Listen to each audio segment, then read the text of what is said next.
What's going on, everyone? This is EK1 Gaming here, and today, you got it, we are bringing you a Division 1 build video?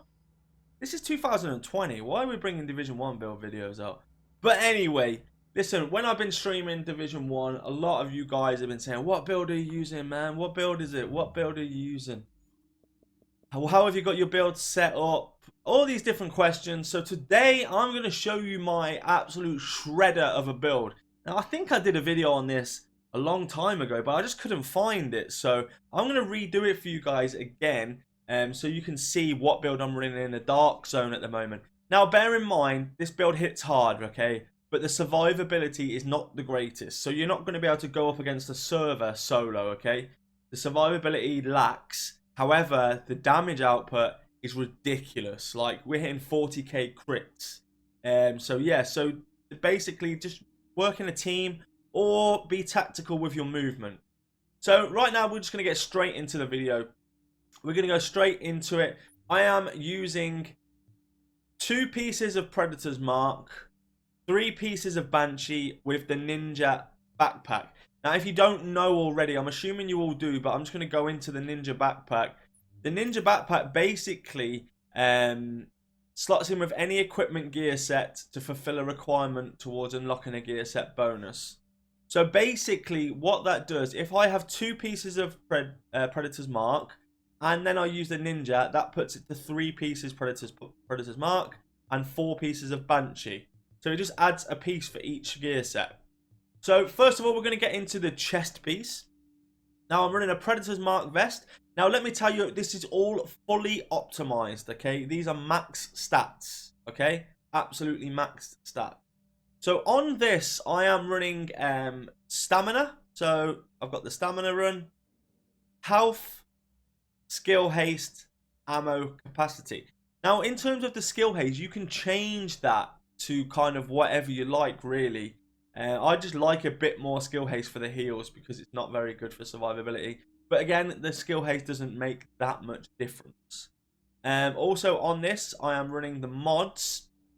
So I'm running the 266 stamina with crit chance twice, basically. So 2 of those mods. On the mask, I am running a Banshee Shadow Mask, firearms. And on that, I've got crit chance, burn resistance. Again, the burn resistance, you can swap that out to whatever you feel comfortable or whatever you like. There's lots of different attributes, but I'd like to keep the crit chance. On that, the mod should be pretty much similar. So it's stamina mod, crit chance. The knee pads are Banshee knee pads. We're going for firearms again. We're going for crit damage, damage to elites, burn resistance, and blind death resistance. Going back to the miner with the burn resistance, if you've got burn resistance on one item, I would then stack it on all the others, okay? Burn resistance is quite good because of fire turrets, etc. So I would stack the same resistance on all of your items on the miners. On the knee pads, we are running a firearms mod, so 263 firearms and crit chance. So you can actually get 267 firearms if you've got maxed out. And then I'm going for a first aid self heal, and that's just to give me that booster when I'm healing myself.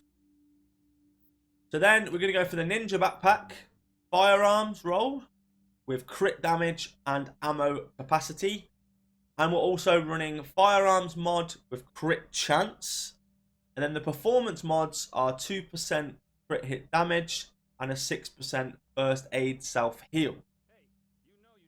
So as you can see, I'm just speccing into the self-heal as well as the crits. So it just sort of evens itself out with the healing power. Then we're going Predator's Mark gloves, firearms again.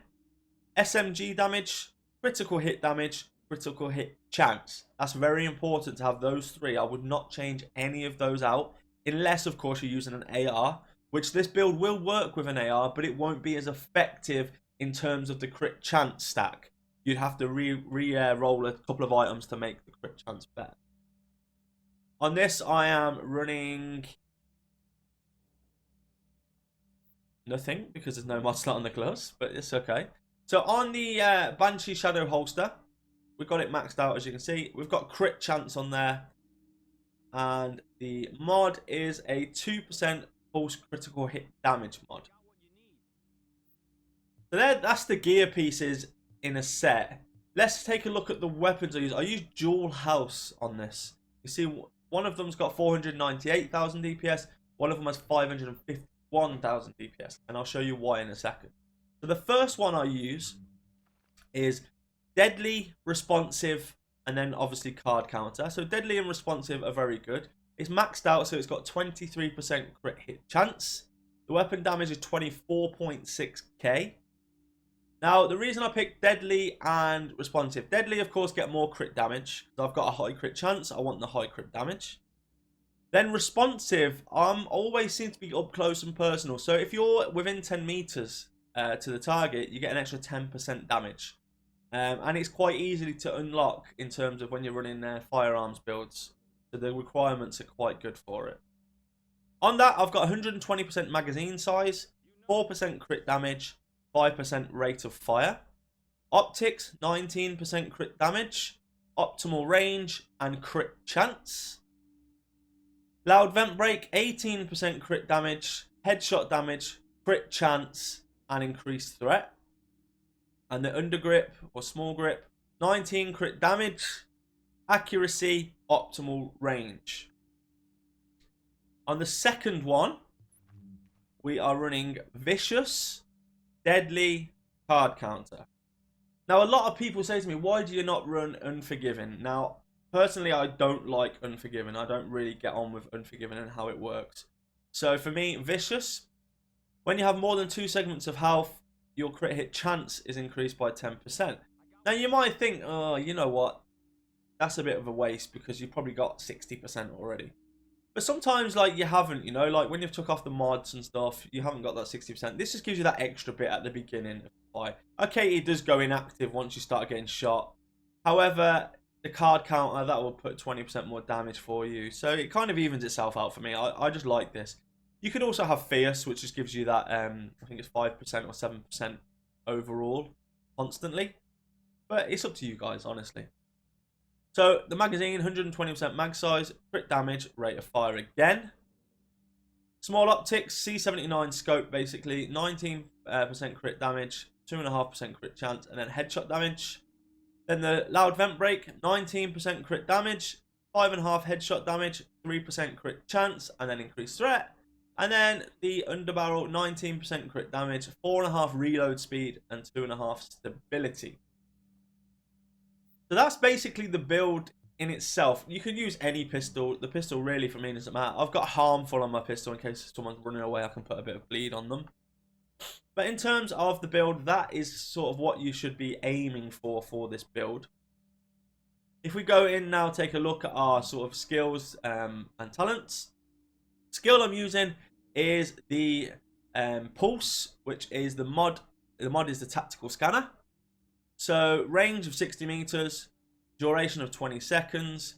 The crit hit chance, it increases by 7.3% and damage by 13.7%. It comes back every 51 seconds, which is not ideal, but it's for this build, it will do. I'm going pure damage on this build. So on the heal, I've done booster, which gives you more damage. So increases damage and damage resistance for the affected target, in addition to the normal healing effect. So with this, you only get 39,000 ally heal, but for yourself, you get 43,000 because we've got those self mods. 3 meters, and it takes 46 seconds to come back. So the time is not the best, but hey, it's not a skill build, it's not a skill haste build. Then I'm running the recovery link just to help teammates, but you can run either depending on what part of the team you're playing. If you're running solo, I recommend recovery link for sure. Talents now. So I am running adrenaline. So basically that gives you 7 seconds of immunity if someone's got Predator's Mark. Critical save. So if you use a medkit during low health, increases damage resistance by 20% for 10 seconds. So that can really get you out of a sticky situation. Combat medic, obviously if you're in a team, combat medic is very, very important. It's important to have to be able to heal your teammates and to be healed by your teammates. If I'm not using combat medic, I usually go for like strike back or something on them terms. And then what I use is on the move. So I am always moving when I'm shooting. So kill a hostile while moving to reduce incoming damage by 15% for 10 seconds. So for me, on the move is pretty much active a lot while I'm fighting. So the perks are just standard. You'll get all the perks as you go through the game. That's not an issue. So that is the build, guys. Let me show you some game footage now of the build in action. If you like this video, do not forget to hit that subscribe button. Hit the notification bell next to it to be notified when I bring out new videos. I'm going to be doing lots of tech reviews, lots of gaming reviews, gaming videos, build videos. I'll do some more. If you want to see any more build videos, I have a Nomad build, a Predator's Mark. Just let me know in the comment section below, and I'll upload more builds for Division 1 if that's what you'd like me to do.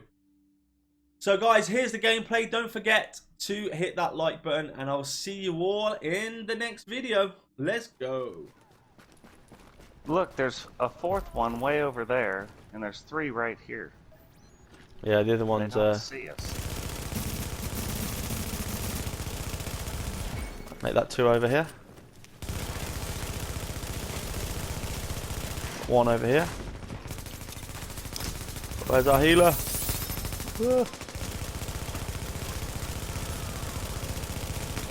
Another one down.